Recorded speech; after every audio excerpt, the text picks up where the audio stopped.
Hello everyone, welcome to GK exam पथ। हम घटना चक्र पूर्वावलोकन में प्राचीन भारत का इतिहास कर रहे हैं। इस सीरीज का ये आज पार्ट 7 है और आज की क्लास में हम दो चैप्टर करेंगे। पहला है छठी शती ईसा पूर्व राजनीतिक दशा और दूसरा है यूनानी आक्रमण। तो चलिए फिर इसी के साथ क्लास शुरू करते हैं। टॉपिक है छठी शती ईसा पूर्व राजनीतिक दशा। नोट्स देख लेते हैं। बौद्ध ग्रंथ अंगुत्तर निकाय से ज्ञात होता है कि गौतम बुद्ध के जन्म के पूर्व प्राचीन भारत 16 बड़े राज्यों में विभाजित था। इन्हें 16 षोडश महाजनपद कहा गया है। इन 16 महाजनपदों के नाम हैं कोसल, काशी, मगध, अंग, बज्जी, चेदी, मल्ल, वत्स, कुरु, पांचाल, मत्स्य, शूरसेन, कंबोज, अवंती, अस्सक या अस्मक तथा गांधार। जैन ग्रंथ भगवती सूत्र में भी इन 16 महाजनपदों के नाम मिलते हैं, किंतु इसमें कुछ नाम भिन्न दिए गए हैं। इसमें प्राप्त 16 महाजनपदों के नाम हैं अंग, बंग, मलय, अच्छ, बच्छ, बच्छ बत्स भी कहते हैं, मगध, मगध, मालव, कोच, लाड़, मूली, यमल, कोसल, काशी, पाढ़, संभुत्तर या सुमहोत्तर, अबहा एवं बज्जी। बिहार के वर्तमान भागलपुर तथा मुंगेर के जिले अंग महाजनपद के अंतर्गत थे। इसकी राजधानी चंपा थी। महाभारत तथा पुराणों में इसका प्राचीन नाम मालिनी प्राप्त होता है। बुद्ध के समय भारत के 6 महानगरों में चंपा की गणना की जाती थी। महापरिनिर्वाण सूत्र में इन 6 महानगरों के नाम प्राप्त होते हैं। ये हैं चंपा, राजगृह, बनारस, साकेत, कौशाम्बी तथा श्रावस्ती। वैशाली के लिच्छवियों ने विश्व का पहला गणतंत्र स्थापित किया था। वैशाली बुद्धकाल का सबसे बड़ा तथा शक्तिशाली गणराज्य था। पुराणों के अनुसार मगध पर शासन करने वाला पहला राजवंश बृहद्रथ वंश था। इस वंश के पहले राजा बृहद्रथ का पुत्र जरासंध था, जिसने गिरिवज्र राजगृह पर को अपनी राजधानी बनाया। महाभारत के सभा पर्व में गिरिव्रज राजगृह को जरासंध की राजधानी बताया गया है। बौद्ध ग्रंथों के अनुसार मगध का प्रथम प्रतापी शासक बिंबिसार था। ये हर्यक वंश से संबंधित था। महाजनपद आधुनिक स्थल या क्षेत्र और राजधानी। पहला कुरु और आधुनिक स्थल है मेरठ, दिल्ली और थानेसर। राजधानी इंद्रप्रस्थ। पांचाल आधुनिक बरेली, बदायूं, फर्रुखाबाद आदि जिले। राजधानी अहिच्छत्र तथा कामपिल है। सूरसेन ये ब्रजमंडल का क्षेत्र है। राजधानी मथुरा। वत्स ये वर्तमान प्रयागराज तथा कौशाम्बी।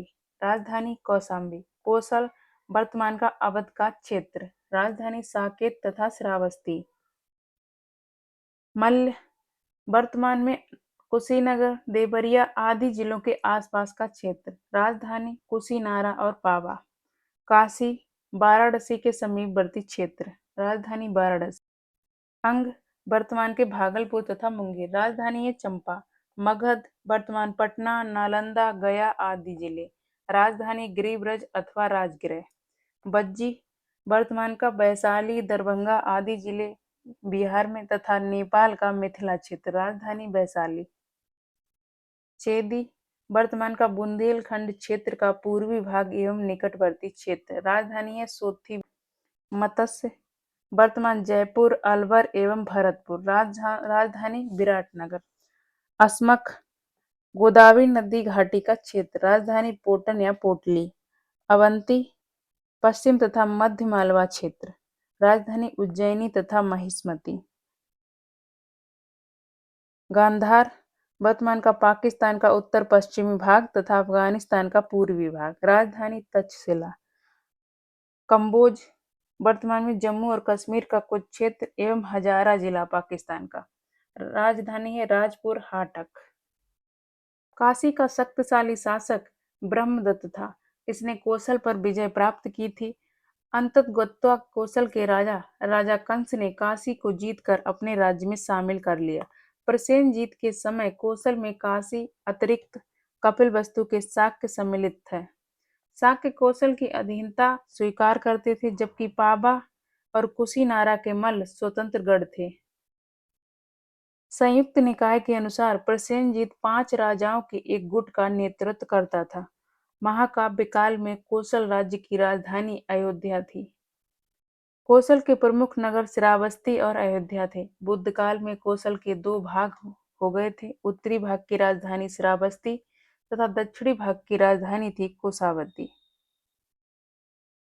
उत्खननों के आधार पर ज्ञात हुआ कि प्राचीन श्रावस्ती का नगर विन्यास अर्धचंद्राकार था।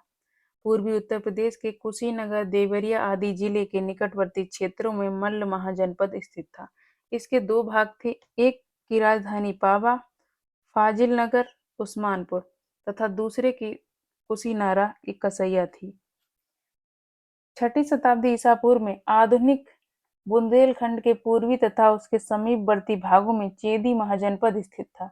इसकी राजधानी थी सोत्तीवती, जिसकी पहचान महाभारत में सुक्तिमती से की जाती है।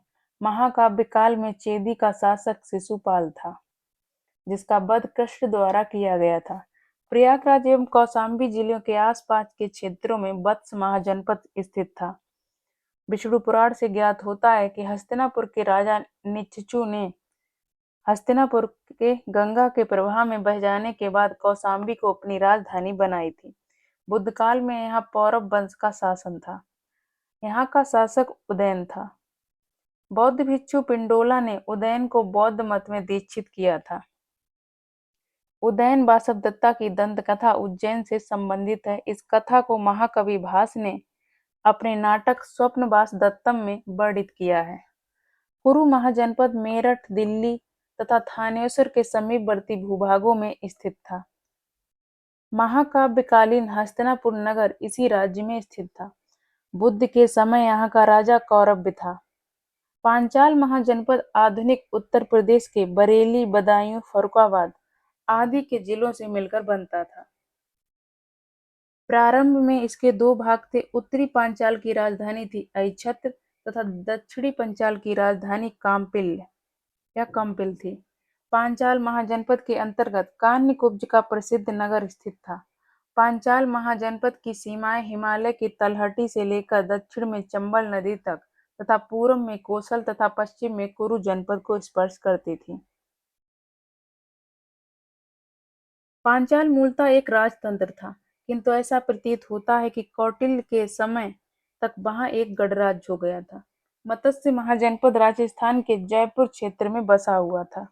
इसके अंतर्गत वर्तमान अलवर एवं भरतपुर का एक भाग भी सम्मिलित था। इसकी राजधानी विराट नगर की स्थापना विराट नामक राजा द्वारा की गई थी। सूरसेन महाजनपद आधुनिक ब्रजमंडल क्षेत्र में बसा हुआ था।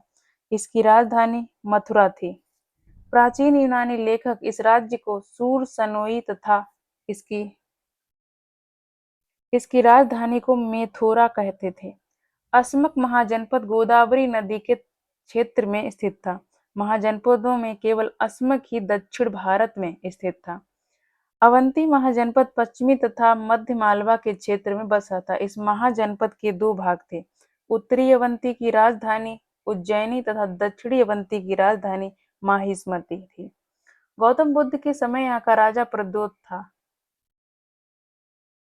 बिंबिसार के समय में मगध के साथ प्रद्योत के संबंध मैत्रीपूर्ण थे।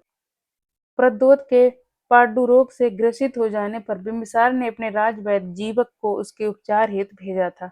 बौद्ध पुरोहित महाकच्यायन के प्रभाव से प्रद्योत बौद्ध बन गया। प्राचीन भारत के पश्चिमोत्तर भाग में दो महाजनपद थे। ये महाजनपद थे गांधार और कम्बोज। गांधार महाजनपद वर्तमान उत्तर पश्चिमी पाकिस्तान एवं पूर्वी अफगानिस्तान में स्थित था।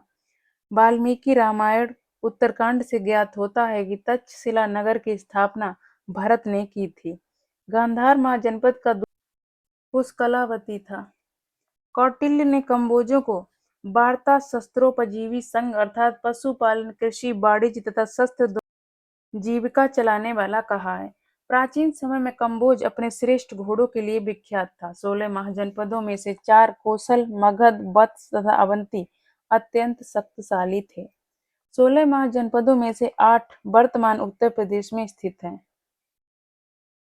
ये महाजनपद हैं काशी, कोसल, वत्स, मल्ल, कुरु, पांचाल, सूरसेन तथा चेदी। बुद्ध काल में गंगा घाटी में कई गणराज्यों के अस्तित्व का प्रमाण मिलता है। ये गणराज्य थे कपिलवस्तु के शाक्य, सुमसुमारगिरी के भग्य, अलकप्प के बुली, केशपुत्र के कालाम, रामग्रम के कोलिय, कुशीनारा के मल्ल, पावा के मल्ल, पिप्पलिवन के मौर्य, वैशाली के लिच्छवी तथा मिथिला के विधि। सिक्कों को न्यूमिस्मेटिक्स कहा जाता है। भारत के प्राचीनतम सिक्कों को आहत सिक्के या पंचमार्क सिक्के कहा जाता है। ये चांदी के बने होते थे। इनके ऊपर ठप्पा देकर निशान बनाए जाते थे, इसलिए इन्हें आहत सिक्के या पंचमार्क सिक्के कहा जाता था। ये सिक्के 7वीं-6ठी शताब्दी ईसा पूर्व से मौर्य काल के मध्य प्राप्त होते हैं। बुद्धघोष की टीका सुमंगल विलासिनी से बज्जी संघ की न्याय व्यवस्था के बारे में जानकारी प्राप्त होती है। बज्जी संघ की न्याय व्यवस्था में अट्ठकुलिक नामक एक मध्यवर्ती न्यायाधिकरण का उल्लेख मिलता है। मगध की महत्ता का वास्तविक संस्थापक राजा बिंबिसार लगभग 544 से 492 ईसा पूर्व था। ये हर्यक वंश से संबंधित था। जैन साहित्य में बिंब श्रेणी कहा गया था। महावंश के अनुसार बिंबिसार 15 वर्ष की आयु में मगध नरेश बना था। सर्वप्रथम इसने प्रमुख राजवंशों के साथ वैवाहिक संधि स्थापित कर अपनी स्थिति सुदृढ़ की। इसने लिच्छवी गणराज्य के शासक चेटक की पुत्री छलना के साथ विवाह कर मगध की उत्तरी सीमा सुरक्षित किया। दूसरा प्रमुख वैवाहिक संबंध कौशल नरेश प्रसेनजीत की बहन कौशल देवी के साथ किया। इस वैवाहिक संबंध से उसे काशी का प्रांत अथवा उसके कुछ ग्राम प्राप्त हो गए। अन्य प्रमुख वैवाहिक संबंध मद्र देश की राजकुमारी क्षेमा के साथ करके मद्रों का सहयोग प्राप्त किया। इसने अंग के शासक ब्रह्मदत्त को पराजित कर अपने राज्य में मिला लिया। विनय पिटक से ज्ञात होता है कि इसने बीड़ुवन नामक उद्यान बुद्ध एवं संघ के निमित्त प्रदान कर दिया। दीघ निकाय से ज्ञात होता है कि बिंबिसार ने चंपा के ब्राह्मण को वहां की संपूर्ण आमदनी दान में दे दिया। बिंबिसार को अपने पुत्र अजातशत्रु द्वारा बंदी बनाकर कारागार में डालने का उल्लेख बौद्ध एवं जैन ग्रंथों में मिलता है। बिंबिसार की मृत्यु 492 ईसा पूर्व के लगभग हो गई। बिंबिसार के पश्चात इसका पुत्र कुणिक अजातशत्रु लगभग 492 से 460 ईसा पूर्व के नाम से मगध का शासक हुआ। ये अपने पिता के समान ही साम्राज्यवादी था। इसके शासन के प्रारंभिक वर्षों में मगध एवं कौशल राज्य के बीच संघर्ष शुरू हो गया, किंतु बाद में मगध के शासक अजातशत्रु तथा कौशल के शासक प्रसेनजीत के बीच संधि हो गई। प्रसेनजीत ने अपनी पुत्री बाजिरा का विवाह अजातशत्रु से करा दिया। पुनः काशी अथवा उसके कुछ ग्राम पर उसका अधिकार स्वीकार कर लिया। पाटलिपुत्र की स्थापना अजातशत्रु ने पाटिल ग्राम में गंगा और सोन नदी के संगम तट पर एक किला बनाकर की थी। उदयन ने मगध साम्राज्य की राजधानी राजगृह से पाटलिपुत्र स्थानांतरित की थी। शिशुनाग वंश की स्थापना शिशुनाग द्वारा की गई थी। महावंश टीका में शिशुनाग को एक लिच्छवी राजा की वेश्या पत्नी से उत्पन्न कहा गया है। अवंती की विजय शिशुनाग के लिए लाभदायक सिद्ध हुई। इससे मगध साम्राज्य की पश्चिमी सीमा मालवा तक पहुंच गई। इस विजय के पश्चात शिशुनाग का वत्स के ऊपर भी अधिकार हो गया, क्योंकि वह अवंती के अधीन था। अवंती और वत्स पर अधिकार हो जाने से पश्चिमी भारत के साथ पाटलिपुत्र को व्यापार वाणिज्य के लिए एक नया मार्ग प्राप्त हो गया। शिशुनाग ने वैशाली को अपनी राजधानी बनाई। शिशुनाग ने लगभग 412 से 394 ईसा पूर्व तक शासन किया। महावंश के अनुसार शिशुनाग की मृत्यु के पश्चात उसका पुत्र कालाशोक राजा बना। पुराणों में कालाशोक को काकबर्ड कहा गया है। कालाशोक ने अपनी राजधानी पुनः पाटलिपुत्र स्थानांतरित की। इसके शासनकाल में द्वितीय बौद्ध संगीति का आयोजन वैशाली में हुआ था। इस संगीति के बाद बौद्ध संघ दो संप्रदायों स्थविर तथा महासांगिक में विभाजित हो गए। बाणभट्ट के हर्षचरित से ज्ञात होता है कि राजधानी के समीप घूमते किसी व्यक्ति ने कालाशोक की हत्या कर दी। महाबोधि वंश के अनुसार कालाशोक के 10 पुत्रों ने सम्मिलित रूप से लगभग 22 वर्षों तक शासन किया। कालाशोक के उत्तराधिकारियों का शासन 344 ईसा पूर्व के लगभग समाप्त हो गया। शिशुनाग वंश का अंत कर नंद वंश की स्थापना जिस व्यक्ति ने की, वह निम्न वर्ष से संबंधित था। विभिन्न ग्रंथों में उसका नाम भिन्न भिन्न दिया गया है। पुराण में उसका नाम नंद मिलता है, जिसे महापद्मानंद कहा गया है, जबकि महाबोधि वंश में उसे उग्रसेन कहा गया है। पुराणों के अनुसार महापद्मानंद शिशुनाग वंश के अंतिम राजा महानंदिनी की शूद्र स्त्री के गर्भ से उत्पन्न हुआ। जैन ग्रंथ परशिष्ट पर्व के अनुसार वह नापित नाई पिता और वैश्या माता का पुत्र था। नंदवंश में कुल 9 राजा होने के कारण उन्हें नवनंद भी कहा जाता है। महाबोधि वंश के अनुसार इनके नाम हैं उग्रसेन, पंडुक, पंडुगति, भूतपाल, राष्ट्रपाल, गोविषाणक, दसिद्धक, कैव, घनानंद। बौद्ध साहित्य के अनुसार बिंबिसार से नंदों तक के राजाओं का शासनकाल। वंश के नाम, राजा का नाम और शासनकाल। सबसे पहले आता हर्यक वंश 544 ईसा पूर्व से 412 ईसा पूर्व। पहला शासक बिंबिसार 544 से 492 ईसा पूर्व। अजातशत्रु 492 से 460 ईसा पूर्व। उदयन तथा उसके उत्तराधिकारी 460 से 412 ईसा पूर्व। 412 ईसा पूर्व में स्थापना हुई शिशुनाग वंश की, और शिशुनाग वंश ने शासन किया 412 ईसा पूर्व से 344 ईसा पूर्व तक। संस्थापक था शिशुनाग। कार्यकाल 412 से 394 ईसा पूर्व। काकवड़ 394 से 366 ईसा पूर्व। काकवड़ के 366 ईसा पूर्व से 344 ईसा पूर्व। उसके बाद आया नंदवंश। नंदवंश का शासनकाल 344 ईसा पूर्व से 321 ईसा पूर्व। संस्थापक था महापद्मानंद, इसे उग्रसेन भी कहते हैं, तथा उसके 8 पुत्र। 344 से 321 ईसा पूर्व इनका शासनकाल रहा। महापद्मानंद को कली का अंश, सभी क्षत्रियों का नाश करने वाला दूसरे परशुराम का अवतार कहा गया है। उसने एक छत्र शासन की स्थापना की तथा एक राट की उपाधि धारण की। इसके द्वारा उन्मूलित राजवंशों के जो नाम मिलते हैं वे इक्ष्वाकु, कलिंग, अस्मक, पांचाल, कासे, हय, कुरु, मैथिल, सूरसेन, वीतहोत्र। मत्स्य पुराण के अनुसार इक्ष्वाकु में 24 राजा, कलिंग में 32 राजा, अस्मक में 25 राजा, पांचाल में 27 राजा, काशी में 24 राजा, हय में 28 राजा, कुरु में 36 राजा, मैथिल में 28 राजा, सूरसेन में 23 राजा तथा वीतहोत्र में 20 राजा ने शासन किया। खारबेल के हाथी गुम्फा अभिलेख में नंदराज का उल्लेख मिलता है। नंदवंश का अंतिम राजा घनानंद था, जो सिकंदर का समकालीन था। यूनानी लेखकों ने उसे अग्रमीज कहा है। जेनेफोन ने इसे बहुत धनाढ़ व्यक्ति बताया। तमिल और सिंगली ग्रंथों से भी उसकी अतुल संपत्ति की सूचना मिलती है। भद्रसाल उसका सेनापति था। घनानंद द्वारा जनता से बलपूर्वक धन वसूलने तथा छोटी छोटी वस्तुओं पर भारी कर लगाने के कारण जनता इसके विरुद्ध हो गई और चारों ओर घृणा एवं असंतोष का वातावरण व्याप्त हो गया।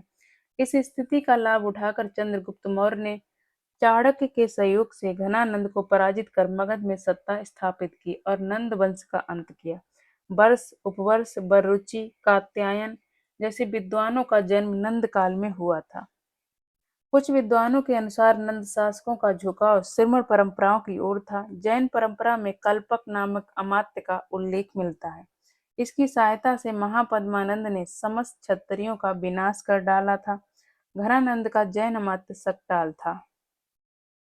पुराणों के अनुसार बिंबिसार से नंदों तक के राजाओं के शासनकाल। राजा का नाम, शासनकाल वर्ष में।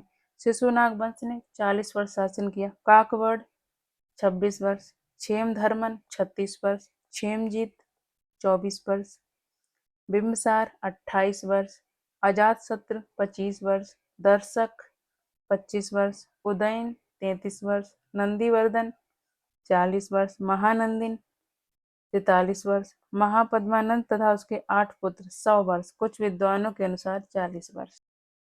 अब हम करते हैं क्वेश्चन। क्वेश्चन नंबर 1, भारत के प्राचीनतम प्राप्त सिक्के हैं। राइट आंसर ऑप्शन डी, चांदी के थे और इन्हें आहत सिक्के कहते हैं।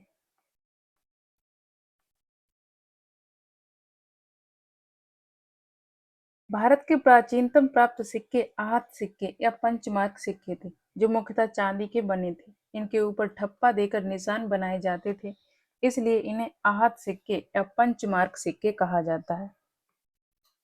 क्वेश्चन नंबर 2, निम्नलिखित में से कौन सा सही सुमेलित नहीं है? अंक की राजधानी चंपा सही है। कौशल की राजधानी है श्रावस्ती, तो ऑप्शन बी गलत हो गया। ये राजधानी इसकी है श्रावस्ती। वत्स कौशाम्बी ये सही है। और मत्स्य की राजधानी विराटनगर है, तो ऑप्शन डी भी सही है। तो इसमें गलत पूछा गया, तो ऑप्शन बी गलत हो गया। कोसल महाजनपद की राजधानी साकेत या श्रावस्ती थी। उत्तरी पांचाल की राजधानी ऐच्छत तथा दक्षिणी पांचाल की राजधानी काम्पिल्य थी। शेष सभी विकल्प सही सुमेलित हैं। क्वेश्चन नंबर 3, सूची 1 तथा सूची 2 को सुमेलित कीजिए तथा सूचियों के नीचे दिए गए कूट की सहायता से सही उत्तर चुनिए। तो इस क्वेश्चन का हम देख लेंगे एक्सप्लेनेशन, क्योंकि ये क्वेश्चन 2 पेज पर है। सूची 1 राजा, सूची 2 में है राज्य। प्रद्योत ये अवंती के राजा, उदयन ये वत्स से, प्रसेनजीत कौशल के, अजातशत्रु ये मगध के। क्वेश्चन नंबर 4, चंड प्रद्योत किस प्राचीन गणराज्य के राजा थे? Right answer option C Avanti के। चंड प्रद्योत अवंती का शासक था। बुद्ध काल में अवंती की राजधानी उज्जैनी माहिष्मति थी। बिंबिसार के समय में मगध के साथ चंड प्रद्योत का संबंध मैत्रीपूर्ण था। एक बार प्रद्योत के पांडुरोग से ग्रसित होने पर बिंबिसार ने अपने राजवैद्य जीवक को उसके उपचार हेतु भेजा था। अवंती 6ठी शताब्दी ईसा पूर्व का प्रमुख राजतंत्रात्मक महाजनपद था, जबकि मूल प्रश्न में गणराज्य का उल्लेख हुआ है, जो कि त्रुटिपूर्ण है। क्वेश्चन नंबर 5, अवलेखीय साक्ष्य से प्रकट होता है कि नंद राजा के आदेश से एक नहर खोदी गई थी। Right answer option C Kalinga में। खारवेल के हाथी गुम्फा अवलेख में राजा नंद का उल्लेख मिलता है। इसके अनुसार नंद राजा जिनसेन की एक प्रतिमा उठा ले गया तथा उसने कलिंग में एक नहर का निर्माण करवाया था। क्वेश्चन नंबर 6, उज्जैन का प्राचीन काल में नाम क्या था? Right answer option C Avantika. Madhya Pradesh में स्थित उज्जैन को भारत के प्राचीन ऐतिहासिक नगरों में गिना जाता है। इस 16 महाजनपदों में से एक अवंती की 2 राजधानियों में से एक थी। उत्तरी अवंती की राजधानी उज्जैनी तथा दक्षिणी अवंती की राजधानी माहिष्मति थी। पुराणों में उज्जैन को अवंतिका भी कहा गया है। नेक्स्ट क्वेश्चन, प्राचीन नगर जो महाभारत और महाभाष्य दोनों में उल्लिखित है। मध्यमिका नगरी राजस्थान भारत में चित्तौड़गढ़ के निकट एक प्राचीन नगर था। इसका उल्लेख महाभारत और महाभाष्य दोनों में है। विराटनगर बैराट राजस्थान के जयपुर में स्थित है। महाभारत काल में पांडवों ने अपना अज्ञातवास यहाँ व्यतीत किया। इसका भी उल्लेख महाभारत एवं महाभाष्य दोनों में मिलता है। तो इसका जो आंसर है, इसके 2 ऑप्शन है, ऑप्शन ए और option C. Question number 9, Pataliputra के संस्थापक थे। पाटलिपुत्र की स्थापना अजातशत्रु ने गंगा और सोन नदी के संगम तट पर पाटिल ग्राम में एक किला बनाकर की थी। उदयन ने मगध साम्राज्य की राजधानी राजगृह से पाटलिपुत्र स्थानांतरित की थी। बिहार लोक सेवा आयोग ने इसका उत्तर विकल्प ए को माना, जो कि त्रुटिपूर्ण है। क्वेश्चन नंबर 10, मगध साम्राज्य की राजधानी पाटलिपुत्र के बारे में निम्नलिखित में से कौन सा कथन सत्य है? राइट आंसर ऑप्शन बी होगा। पाटलिपुत्र उत्तर में गंगा नदी से एवं पश्चिम में सोन नदी से घिरा हुआ था। प्राचीन पाटलिपुत्र आधुनिक पटना उत्तर में गंगा तथा पश्चिम में सोन नदी से घिरा हुआ था। क्वेश्चन नंबर 11, पाटलिपुत्र को किस शासक ने सर्वप्रथम अपनी राजधानी बनाया? इसका आंसर होगा उदयन।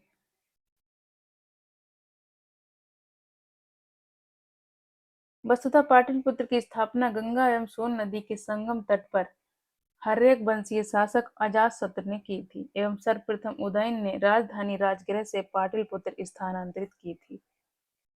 क्वेश्चन नंबर 12, निम्नलिखित में से किस राजा ने पाटलिपुत्र बसाया था? Right answer option C Ajatashatru. Question number 13, किस शासक द्वारा सर्वप्रथम पाटलिपुत्र का राजधानी के रूप में चयन किया गया? Right answer option C Udayan द्वारा। क्वेश्चन नंबर 14, प्राचीन काल में गंगा के दक्षिण क्षेत्र को क्या कहा जाता था? इसका राइट आंसर ऑप्शन ए उपयुक्त में से कोई नहीं। प्राचीन काल में गंगा के दक्षिण का क्षेत्र मगध के नाम से जाना जाता था। तक्षशिला सिंधु और झेलम नदी के बीच स्थित था। चोल गोदावरी नदी के दक्षिण में स्थित था। अनर्त प्राचीन भारत में वैदिक कालीन एक साम्राज्य था। Question number 15। उदयन वासवदत्ता की दंत कथा संबंधित है। राइट आंसर ऑप्शन ए उज्जैन से।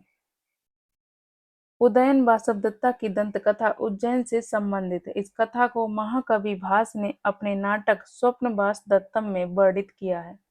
इस नाटक में वत्स नरेश उदयन तथा अवंती नरेश प्रद्योत की पुत्री वासवदत्ता की प्रेम कथा का वर्णन है। ये कथा उस समय की है जब उदयन उज्जैनी के कारागार में कैद था। दिए गए प्रश्न में उदयन से तात्पर्य वत्सराज उदयन से है। Question number 16। प्रथम मगध साम्राज्य का उत्कर्ष किस शताब्दी में हुआ था? राइट आंसर ऑप्शन बी ईसा पूर्व छठी शताब्दी। प्रथम मगध साम्राज्य का उत्कर्ष ईसा पूर्व छठी शताब्दी में हुआ था। इस साम्राज्य की महत्ता का वास्तविक संस्थापक राजा बिंबिसार लगभग 544 से 492 ईसा पूर्व तक था। वह हर्यक वंश से संबंधित था। Question number 17। निम्नलिखित में से कौन सा एक ईसा पूर्व छठी शताब्दी में प्रारंभ में भारत का सर्वाधिक शक्तिशाली नगर राज्य था?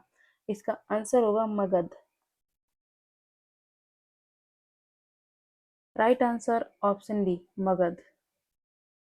ईसा पूर्व छठी शताब्दी के प्रारंभ में मगध भारत का सर्वाधिक शक्तिशाली नगर राज्य था।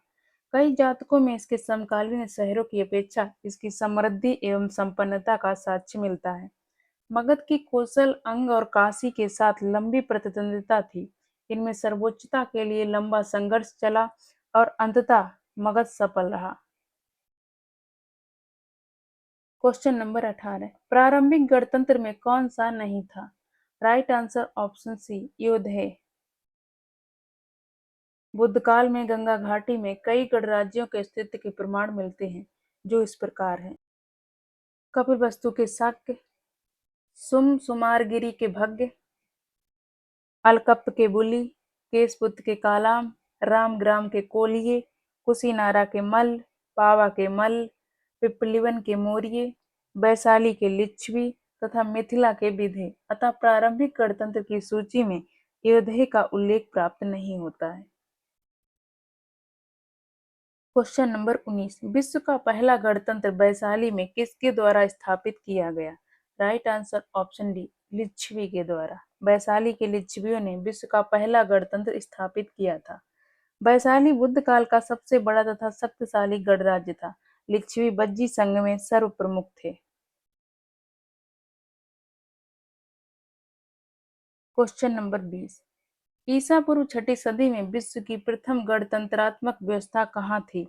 राइट आंसर ऑप्शन ए वैशाली। Question number 21। निम्न में से कौन सा युग्म उपयुक्त जोड़ी है? Right answer option D Chetak Lichchhavi. राजा चेटक लिच्छवी गणराज्य के राजा थे। इनकी पुत्री चेलना का विवाह मगध नरेश बिंबिसार से हुआ था। लिच्छवी बज्जी संघ में सर्व प्रमुख थे। Question number 22। छठी शताब्दी ईसा पूर्व के 16 महाजनपदों के विषय में निम्नलिखित में से किस बौद्ध ग्रंथ में सूचना मिलती है? Right answer option D Anguttara निकाय से। बौद्ध ग्रंथ अंगुत्तर निकाय में छठी शताब्दी ईसा पूर्व के 16 महाजनपदों की सूचना मिलती है, जो इस प्रकार है। अंग, मगध, काशी, कौशल, बज्जी, मल्ल, चेदी, वत्स, कुरु, पांचाल, मत्स्य, सूरसेन, अस्मक, अवंती, गांधार, कंबोज। जैन ग्रंथ भगवती सूत्र में भी 16 महाजनपदों की सूची मिलती है, किंतु इनमें कुछ नाम भिन्न मिलते हैं। Question number 23। 16 महाजनपदों की सूची उपलब्ध है। Right answer option B Anguttara Nikaya में। Question number 24। निम्न में से कौन एक बौद्ध ग्रंथ 16 महाजनपदों का उल्लेख करता है? Right answer option A Anguttar Nikaya. Question number 25। महाजनपद युग के 16 जनपदों के नाम बौद्ध साहित्य में प्रायः उल्लिखित मिलते हैं। निम्नलिखित में से किन जनपदों के नाम पाणिनि की अष्टाध्यायी में उल्लिखित हैं? ए मगध सही है, बी अस्मक ये भी सही, सी कंबोज ये भी सही, डी छेदी, ई बत्स ये भी गलत है। नीचे दिए गए कूटों में सही से उत्तर चुनिए। Right answer option A B C सही है। पाणिनि संस्कृत भाषा के सबसे बड़े वैयाकरण हुए हैं। इनका जन्म तत्कालीन उत्तर पश्चिम भारत के गांधार में हुआ था। इनके व्याकरण का नाम अष्टाध्यायी है। अष्टाध्यायी में 8 अध्याय तथा लगभग 4000 सूत्र हैं। पाणिनि के अष्टाध्यायी में उल्लिखित प्रमुख जनपद मगध, अस्मक, कम्बोज, गांधार, सूरसेन आदि। बौद्ध ग्रंथ अंगुत्तर निकाय और जैन ग्रंथ भगवती सूत्र में 16 महाजनपदों की सूची मिलती है। क्वेश्चन नंबर 26, निम्नलिखित में से किन ग्रंथों में प्राचीन भारत के 16 महाजनपदों, षोडश महाजनपद की सूची मिलती है? नीचे दिए गए कूट से सही उत्तर का चयन कीजिए। इसका आंसर होगा बौद्ध धर्म का अंगुत्तर निकाय और जैन धर्म का भगवती सूत्र। तो आंसर 2 और 4 होगा। राइट आंसर ऑप्शन ए 2 और 4। क्वेश्चन नंबर 27, महाभारत के अनुसार उत्तरी पांचाल की राजधानी स्थित थी। राइट आंसर ऑप्शन सी आइछत्र में। और दक्षिणी पांचाल की राजधानी वो थी कामपिल्ले। महाभारत के अनुसार उत्तरी पांचाल की राजधानी आइछत्र थी तथा दक्षिणी पांचाल की राजधानी कामपिल्ले या कामपिल थी। 6ठी शताब्दी ईसा पूर्व में कुरु की राजधानी इंद्रप्रस्थ थी, जबकि मथुरा सूरसेन की राजधानी थी। क्वेश्चन नंबर 28, 16 महाजनपदों के युग में मथुरा इनमें से किसकी राजधानी थी? राइट आंसर ऑप्शन डी सूर। क्वेश्चन नंबर 29, चंपा किस महाजनपद की राजधानी थी? राइट आंसर ऑप्शन डी अंग की। बिहार के वर्तमान भागलपुर तथा मुंगेर के जिले अंग महाजनपद के अंतर्गत आते थे। इसकी राजधानी चंपा थी। महाभारत और पुराणों में चंपा का प्राचीन नाम मालिनी प्राप्त होता है। क्वेश्चन नंबर 30, 6ठी शताब्दी ईसा पूर्व में सुक्तिमती राजधानी थी। राइट आंसर ऑप्शन सी चेदी वंश की। 6ठी शताब्दी ईसा पूर्व में आधुनिक बुंदेलखंड के पूर्वी तथा उसके समीपवर्ती भागों में चेदी महाजनपद स्थित था। क्वेश्चन नंबर 31, गोदावरी नदी के तट पर स्थित महाजनपद था। Right answer option C Assaka. बौद्ध ग्रंथ अंगुत्तर निकाय में 6ठी शताब्दी ईसा पूर्व में बड़े 16 महाजनपदों में अस्सक या अस्मक गोदावरी नदी घाटी क्षेत्र में स्थित था, जिसकी राजधानी पैठन या पोटन अथवा पोटली प्राचीन नाम प्रतिष्ठान थी। क्वेश्चन नंबर 32, 6ठी शताब्दी ईसा पूर्व का मत्स्य महाजनपद स्थित था। Right answer option B Rajasthan में, और इसकी राजधानी थी विराटनगर। 6ठी शताब्दी ईसा पूर्व का मत्स्य महाजनपद राजस्थान के जयपुर, अलवर तथा भरतपुर जिले के निकटवर्ती क्षेत्रों में स्थित था। इसकी राजधानी विराटनगर थी। क्वेश्चन नंबर 33, मगध की राजधानी कौन सी थी? राइट आंसर ऑप्शन सी गिरिब्रज या राजगृह। पुराणों के अनुसार मगध पर शासन करने वाला पहला राजवंश बृहद्रथ वंश था। इस वंश के पहले राजा बृहद्रथ का पुत्र जरासंध था, जिसने गिरिब्रज राजगृह को अपनी राजधानी बनाई। बौद्ध ग्रंथों के अनुसार मगध का प्रथम प्रतापी शासक बिंबिसार था। यह हर्यक वंश से संबंधित था। इसकी मृत्यु 492 ईसा पूर्व में हुई थी। इसके पश्चात अजातशत्रु मगध का शासक हुआ। अजातशत्रु के पुत्र उदयन ने अपनी राजधानी राजगृह से पाटलिपुत्र स्थानांतरित की। क्वेश्चन नंबर 34, मगध की प्रारंभिक राजधानी कौन सी थी? Right answer option C Rajgriha गिरिब्रज। क्वेश्चन नंबर 35, प्राचीन महाजनपद मगध की प्रथम राजधानी कौन सी? राइट आंसर ऑप्शन ही होगा उपयुक्त में से कोई नहीं। इसकी राजधानी थी राजगृह या गिरिब्रज। क्वेश्चन नंबर 36, प्रारंभिक वैदिक काल के दौरान कौन सा शहर प्राचीन मगध साम्राज्य की राजधानी के रूप में कार्य करता था? Right answer option A Rajgriha. प्रारंभिक वैदिक काल के दौरान राजगृह वर्तमान राजगीर प्राचीन मगध साम्राज्य की राजधानी के रूप में कार्य करता था। मगध का पहला शासक राजवंश बृहद्रथ वंश था, जिसका संस्थापक बृहद्रथ था। बृहद्रथ का उल्लेख ऋग्वेद में प्राप्त होता है। महाभारत में यहाँ के शासक के रूप में जरासंध का उल्लेख प्राप्त होता है। 6ठी शताब्दी ईसा पूर्व में हर्यक वंशी शासक बिंबिसार के नेतृत्व में मगध साम्राज्य का क्वेश्चन नंबर 37, निम्नलिखित में से कौन एक मगध साम्राज्य की राजधानी नहीं रही? Right answer option D Kaushambi. Giribraj या राजगृह और पाटलिपुत्र प्राचीन काल में क्रमशः मगध साम्राज्य की राजधानियां रही थीं, जबकि कौशाम्बी वत्स महाजनपद की राजधानी थी। हर्यक वंश के शासक उदयन के शासनकाल के दौरान मगध की राजधानी राजगृह से पाटलिपुत्र स्थानांतरित हुई थी।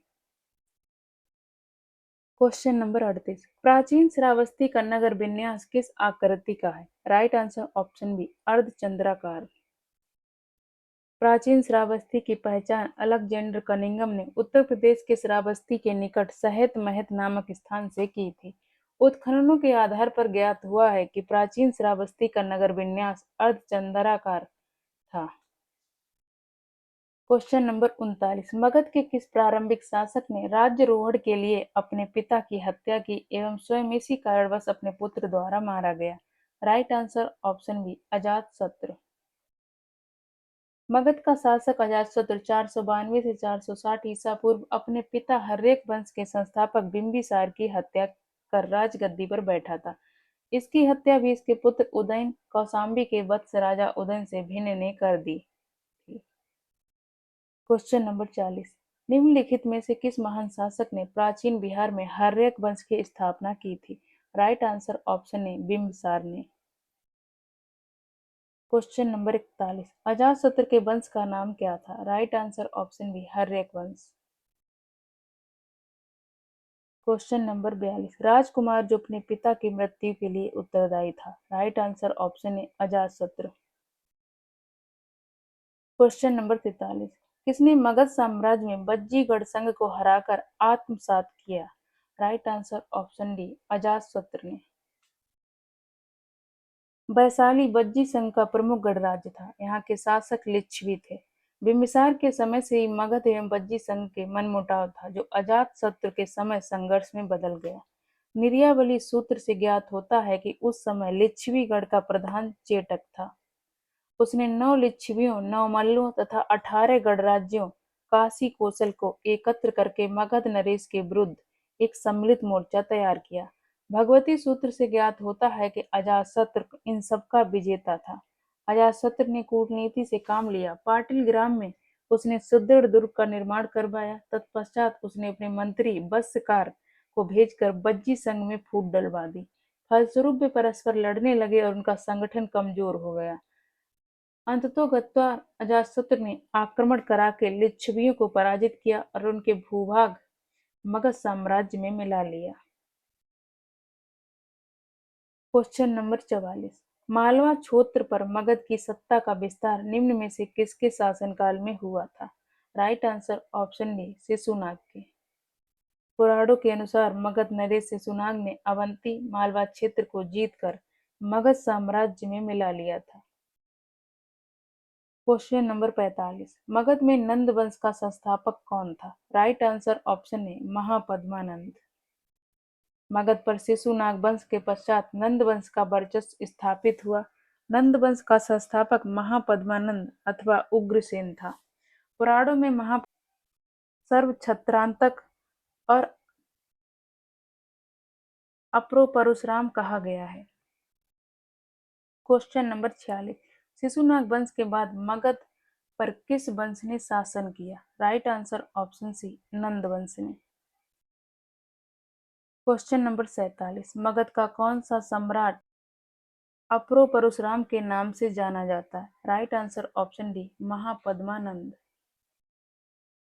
Question number 48। वाराणसी को निम्नलिखित में से किसने अपनी द्वितीय राजधानी बनाया था? 6ठी शताब्दी ईसा पूर्व में वाराणसी काशी महाजनपद की राजधानी थी, जिसे हर्यक वंश के शासक बिंबिसार ने कौशल नरेश प्रसेनजीत की बहन कौशल देवी के साथ विवाह करके दहेज के रूप में प्राप्त किया था। इसी प्रकार अजातशत्रु के समय प्रसेनजीत ने अपनी पुत्री बाजिरा का विवाह अजातशत्रु से करके काशी के ऊपर उसका अधिकार स्वीकार कर लिया था। कालांतर में शिशुनाग ने जब वैशाली को अपनी राजधानी बनाई तो उसने अपने पुत्र को वाराणसी का उपराजा नियुक्त किया था। अतः दिए गए विकल्पों में से स्पष्ट नहीं है कि वाराणसी को अपनी दूसरी राजधानी किसने बनाया था। उल्लेखनीय है कि उत्तर प्रदेश लोक सेवा आयोग ने इस प्रश्न का उत्तर शिशुनाग माना है। Question number 49। नंद वंश के पश्चात मगध पर किस राजवंश ने शासन किया? राइट आंसर ऑप्शन ए मौर्य वंश ने। मगध के नंदवंश की स्थापना शिशुनाग वंश का अंत करके की गई थी। नंदवंश में कुल 9 राजा हुए थे। नंदवंश के अंतिम काल में जनता से बलपूर्वक धन वसूलने तथा छोटी छोटी वस्तुओं पर भारी कर लगाने के कारण जनता शासकों के विरुद्ध हो गई और चारों ओर घृणा एवं असंतोष का वातावरण व्याप्त हो गया। इसी का लाभ उठाकर चंद्रगुप्त मौर्य ने चाणक्य के घनानंद को पराजित कर मगध में सत्ता स्थापित की और नंद वंश का अंत किया। इस प्रकार नंद वंश के तत्काल पश्चात मगध पर मौर्य वंश का शासन स्थापित हुआ। उसके उपरांत शुंग, कण्व, गुप्त आदि ने शासन किया। प्रश्नानुसार निकटतम सही उत्तर विकल्प ए है। क्वेश्चन नंबर 50 राजा नंद का उल्लेख करने वाला अभिलेखीय प्रमाण है। राइट आंसर ऑप्शन ए खारवेल का हाथी गुम्फा अभिलेख। कलिंग के चेदी वंश का सबसे प्रतापी शासक खारवेल था। इसके विषय में जानकारी का प्रमुख स्रोत इसका हाथी गुम्फा अभिलेख है। नंदवंशीय शासक महापद्मानंद द्वारा कलिंग में नहर खुदवाए जाने का उल्लेख इस अभिलेख में किया गया है, अर्थात ये नहरों की जानकारी देने वाला प्रथम अभिलेखीय साक्ष्य। क्वेश्चन नंबर 51 निम्नलिखित मगध राजवंशों को कालक्रमानुसार व्यवस्थित कीजिए। नंदवंश का शासन काल था, ये था 344 ईसा पूर्व से लेकर 321 ईसा पूर्व। शुंग वंश 184 ईसा पूर्व से 75 ईसा पूर्व तक और मौर्य वंश 321 ईसा पूर्व से 184 ईसा पूर्व तक। हर्यक वंश 544 ईसा पूर्व से 412 ईसा पूर्व। तो सबसे पहले आएगा हर्यक वंश, उसके बाद है नंद वंश 4-1, उसके बाद मौर्य वंश 3, उसके बाद शुंग वंश 2। 4-1-3-2 राइट आंसर ऑप्शन बी 4-1-3-2 सही है। विकल्प में दिए गए राजवंशों का क्रम इस प्रकार है। हर्यक वंश 544 ईसा पूर्व से 412 ईसा पूर्व, नंद वंश 344 ईसा पूर्व से 321 ईसा पूर्व, मौर्य वंश 321 ईसा पूर्व से 184 ईसा पूर्व, शुंग वंश 184 ईसा पूर्व से 75 ईसा पूर्व। क्वेश्चन नंबर 52 गौतम बुद्ध के समय का प्रसिद्ध वैद्य जीवक किसके दरबार से संबंधित है। Right answer option A Bimbisara के। गौतम बुद्ध के समय का प्रसिद्ध वैद्य जीवक बिंबिसार के दरबार से संबंधित था। बिंबिसार ने अपने राजवैद्य जीवक को अवंती नरेश चंड प्रदूत के राज्य में चिकित्सा से सेवा के लिए भेजा था। क्वेश्चन नंबर 53 मगध शासक बिंबिसार का चिकित्सक कौन था। राइट आंसर ऑप्शन सी जीवक। क्वेश्चन नंबर 54 निम्नलिखित कथन ए और बी को पढ़ें और नीचे दिए गए कूटों से सही उत्तर का चयन करें। कथन ये है विश्व के सभी भागों में ईस्वी पूर्व 6ठी शताब्दी एक महान धार्मिक उथल पुथल का काल था। ऑप्शन ए सही है। ऑप्शन बी वैदिक धर्म बहुत जटिल हो चुका था। ऑप्शन बी भी सही है। तो इसका आंसर होगा ए और बी दोनों सही है। राइट आंसर ऑप्शन बी दोनों ए और बी सही है। ईसा पूर्व 6ठी शताब्दी में उत्तर भारत के मध्य गंगा घाटी क्षेत्र में अनेक धार्मिक संप्रदायों का उदय हुआ। अनेक मत तथा दर्शनों के प्रादुर्भाव ने बौद्धिक आंदोलन का रूप ग्रहण किया। विभिन्न मतों को मानने वाले सन्यासी परिव्राजक घूम घूम कर अपने जीवन दर्शन का जन समुदाय में प्रचार तथा एक दूसरे के दर्शन का खंडन भी करते थे। यह भी महत्वपूर्ण है कि इस प्रकार के बौद्धिक आंदोलनों के प्रमाण अन्य देशों में भी मिलते हैं। चीन, ईरान तथा यूनान में पुरातन मान्यताओं को चुनौती देने वाले क्रमशः कन्फ्यूशियस, जरथुस्ट्र, पाइथागोरस थे। वैदिक धर्म बहुत जटिल हो चुका था। मंत्रों की शुद्धता और यज्ञों पर बहुत जोर था, जिससे पुरोहितों का महत्व अत्यधिक बढ़ गया। यज्ञों में बहुत धन व्यय होने लगा तथा पशु बलि को भी बढ़ावा मिला।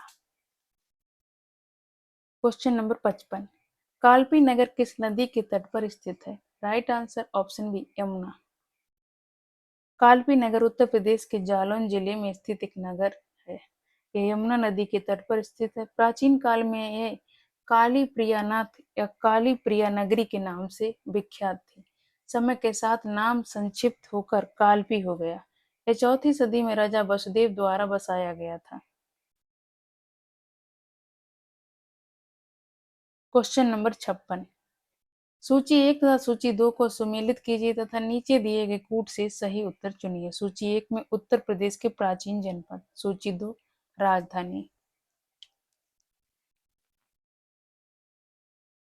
ए है कुरु, कुरु की राजधानी इंद्रप्रस्थ, ये हो गया 4। पांचाल, अहिछत्र 3, कोसल, साकेत 1, वत्स, कौसाम्बी 2। आंसर हो गया 4, 3, 1, 2। Right answer option B 4, 3, 1, 2। सूची और एक सूची 2 का सही सुमेलन है। कुरु, इंद्रप्रस्थ, पांचाल, अहिछत्र, कोसल, साकेत, वत्स, कौसाम्बी। Question number 57। सूची 1 को सूची 2 से सुमेलित कीजिए तथा सूचियों के नीचे दिए गए कूट से सही उत्तर चुनिए। सूची 1 महाजनपद, सूची 2 राजधानी। मत्स्य की राजधानी विराटनगर, ये 3 हो गया। कुरु की राजधानी है इंद्रप्रस्थ, ये 4 हो गया। सूरसेन, मथुरा 1 हो गया। अस्मक, पोटन, ये 2 हो गया। आंसर है 3, 4, 1, 2। राइट आंसर ऑप्शन सी 3, 4, 1, 2 सही है। मत्स्य, विराटनगर, कुरु, इंद्रप्रस्थ, सूरसेन, मथुरा, अस्मक, पोटन। Question number 58। प्राचीन भारत 600 से 322 ईसा पूर्व के संदर्भ में निम्नलिखित युग्मों पर विचार कीजिए। प्रादेशिक क्षेत्र, इस क्षेत्र में बहने वाली नदी। अस्मक, गोदावरी सही है। दूसरा कंबोज, बिपाशा, ये गलत है। तीसरा अवंती महानदी, ये भी गलत है। चौथा कोसल, सरयू, ये सही है। उपयुक्त में से कितने युग्म सही सुमेलित हैं? तो कोई केवल 2 युग्म सही सुमेलित हैं। राइट आंसर ऑप्शन बी होगा। सही युग्म 1 अस्मक, गोदावरी और चौथा कोसल, सरयू। गलत युग्म 2 है कंबोज, बिपाशा, तीसरा अवंती और महानदी। इस प्रकार कुल 2 युग्म सही है, इसलिए सही उत्तर विकल्प बी है। Question number 59। निम्नलिखित में से कौन सा एक सही सुमेलित नहीं है? कंबोज की राजधानी राजपुर हाटक, ये सही है। अस्मक की राजधानी पोटन या पोटली, ये भी सही है। सी सूरसेन, सूरसेन की राजधानी कौसाम्बी नहीं, सूरसेन की राजधानी है मथुरा और कौसाम्बी राजधानी है वत्स की। डी कौशल, श्रावस्ती, ये भी सही है। तो इसका जो आंसर है वो सी होगा। इसमें गलत पूछा गया तो गलत सुमेलन है सूरसेन का। सूरसेन की राजधानी मथुरा है। कंबोज राजपुर हाटक, अस्मक पोटन या पोटली, सूरसेन मथुरा, कोसल साकेत तथा श्रावस्ती। Question number 60। वर्तमान उत्तर प्रदेश में भारत के प्राचीनतम 16 महाजनपद में से कुल कितने महाजनपद स्थित थे? Right answer option C 8। 6ठी शताब्दी ईसा पूर्व के दौरान के 16 महाजनपदों में से कुल 8 महाजनपद वर्तमान उत्तर प्रदेश में स्थित थे। इनके नाम इस प्रकार हैं: कुरु, पांचाल, काशी, कोसल, सूरसेन, चेदी, वत्स तथा मल्ल। Question number 61। निम्नलिखित में से कौन सा एक कथन प्राचीन भारत की श्रेणी व्यवस्था के बारे में असत्य है? ऑप्शन ए श्रेणी व्यापारियों और कारीगरों का संगठन थी, ऑप्शन ए सही है। ऑप्शन बी उत्पादित वस्तुओं की गुणवत्ता और कीमत संबंधित श्रेणी द्वारा निर्धारित की जाती थी, ऑप्शन बी भी सही है। ऑप्शन सी श्रेणी अपने सदस्यों के आचरण पर भी नियंत्रण रखा करती थी, ऑप्शन सी सही है। ऑप्शन डी श्रेणी व्यवस्था मात्र उत्तर भारत में प्रचलित थी, तो ऑप्शन डी गलत है। राइट आंसर इसका होगा ऑप्शन डी। प्राचीन कालीन भारत में एक ही शिल्प अथवा व्यवसाय करने वालों के समूह को श्रेणी की संज्ञा प्रदान की गई थी। इनके उद्भव का एक कारण उत्तर वैदिक काल में उद्योग धंधों का स्थानीयकरण था। श्रेणियां देश के व्यापार वाणिज्य का संचालन, वस्तुओं की गुणवत्ता व कीमत निर्धारण के साथ साथ अपने सदस्यों के आचरण पर भी नियंत्रण करती थी। उत्तर भारत के साथ साथ दक्षिण भारत में भी श्रेणियों के प्रचलन का उल्लेख मिलता है। टॉपिक है यूनानी आक्रमण। अब नोट्स देख लेते हैं। 6ठी शताब्दी ईसा पूर्व के मध्य ईरान में कुरुस अथवा साइरस द्वितीय 558 से 529 ईसा पूर्व ने हखामनी साम्राज्य की स्थापना की।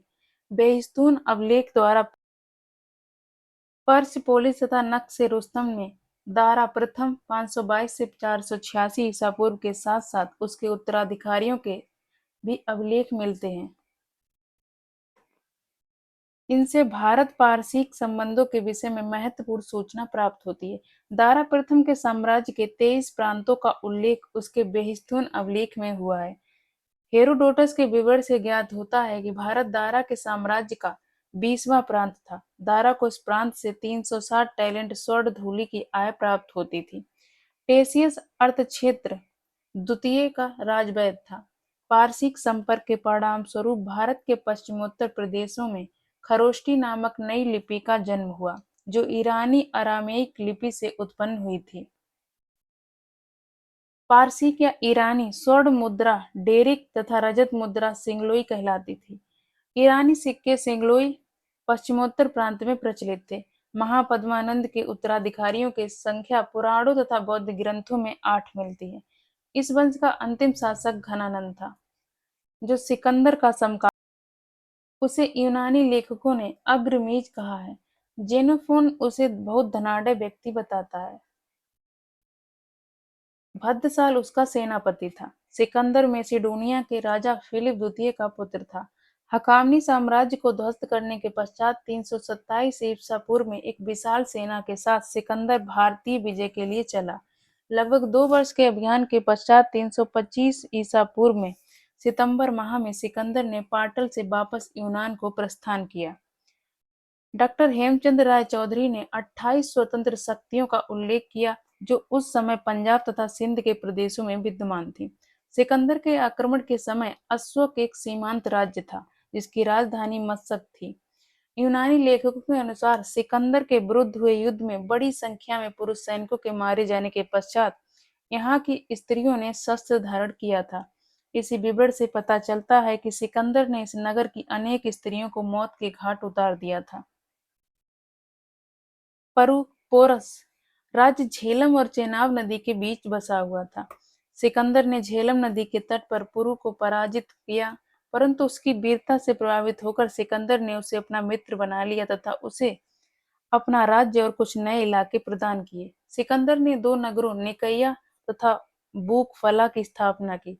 ब्यास नदी सिकंदर के उत्कर्ष का चरम बिंदु सिद्ध हुई। इसके सैनिकों द्वारा आगे बढ़ने से इनकार के पश्चात उसने वापस लौटने का फैसला किया। 323 ईसा पूर्व में सिकंदर की मृत्यु हो गई। सिकंदर के आक्रमण के परिणाम स्वरूप पश्चिमोत्तर भारत में अनेक यूनानी निकैया, बुकेफला, सिकंदरिया स्थापित हो गए। अब क्वेश्चन देख लेते हैं। क्वेश्चन नंबर 1, सिकंदर के हमले के समय उत्तर भारत पर निम्नलिखित राजवंशों में से किस एक का राइट आंसर ऑप्शन ए नंद वंश। नंद वंश का अंतिम शासक घनानंद था, जो सिकंदर का समकालीन था। उसे यूनानी लेखकों ने अग्रमीज कहा है। जेनोफोन उसे बहुत धनाढ़ व्यक्ति बताता है। भद्दसाल उसका सेनापति था। क्वेश्चन नंबर 2, निम्नलिखित में से मगध का कौन सा राजा सिकंदर महान के समकालीन था? Right answer option B Ghananand.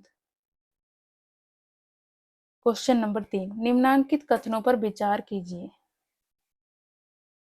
कथन ए है, लगभग 2 वर्ष के अभियान के पश्चात सिकंदर महान ने 325 ईसा पूर्व में भारत छोड़ दिया। कथन ए सही है। कारण आर, वह चंद्रगुप्त मौर्य से पराजित हुआ था। कारण गलत है, तो ए सही है, आर गलत है। राइट आंसर ऑप्शन सी ए सही परंतु आर गलत है। हकामनी साम्राज्य को ध्वस्त करने के पश्चात 327 ईसा पूर्व में एक विशाल सेना के साथ सिकंदर भारतीय विजय के लिए चला। लगभग 2 वर्ष के अभियान के पश्चात 325 ईसा पूर्व के सितंबर माह में सिकंदर ने पाटल से वापस यूनान को प्रस्थान किया, किंतु वह चंद्रगुप्त मौर्य से पराजित नहीं हुआ था। इस प्रकार ए सही है जबकि आर गलत है। क्वेश्चन नंबर 4, युद्ध भूमि में बड़ी संख्या में सैनिकों के मारे जाने अथवा आहत हो जाने के बाद किस भारतीय गढ़ अथवा राज्य की स्त्रियों ने सिकंदर के विरुद्ध शस्त्र धारण किया था? Right answer option D Mashak. Sikandar के आक्रमण के समय अस्वक एक सीमांत गणराज्य था जिसकी राजधानी मशक थी। यूनानी लेखकों के अनुसार सिकंदर के विरुद्ध हुए युद्ध में बड़ी संख्या में पुरुष सैनिकों के मारे जाने के पश्चात यहाँ की स्त्रियों ने शस्त्र धारण किए थे। Question number 5। भारत में सिकंदर की सफलता निम्न कारणों से थी। पहला कथन, उस समय भारत में कोई केंद्रीय सत्ता नहीं थी, ये सही है। दूसरा, उसकी फौज बेहतर थी, ये भी सही है। तीसरा, उसे देशद्रोही शासकों से सहायता मिली, ये भी सही है। चौथा, वह एक अच्छा प्रशासक था, ये भी सही है। नीचे दिए गए कूट से सही उत्तर का चयन कीजिए। राइट आंसर होगा ऑप्शन बी, उपयुक्त सभी सही है। चौथा, वह एक अच्छा प्रशासक था, कथन 4 गलत है। नीचे दिए गए कूट से सही उत्तर का चयन कीजिए। राइट आंसर ऑप्शन बी, 1, 2 और 3 सही है। सिकंदर की भारत में सफलता के उपयुक्त कारणों में से प्रथम 3 सत्य हैं। डॉक्टर हेमचंद्र राय चौधरी ने उस समय यहाँ 28 स्वतंत्र शक्तियों का उल्लेख किया है। तात्पर्य यह है कि उस समय भारत में कोई केंद्रीय सत्ता नहीं थी। उसकी सेना निसंदेह श्रेष्ठ थी। आम्बी जैसे तमाम देशद्रोही भारतीय शासकों ने उसे सहयोग दिया, तथापि भारत की विजय में उसके अच्छे प्रशासक होने का कोई योगदान नहीं था, अतः उपयुक्त विकल्प बी होगा।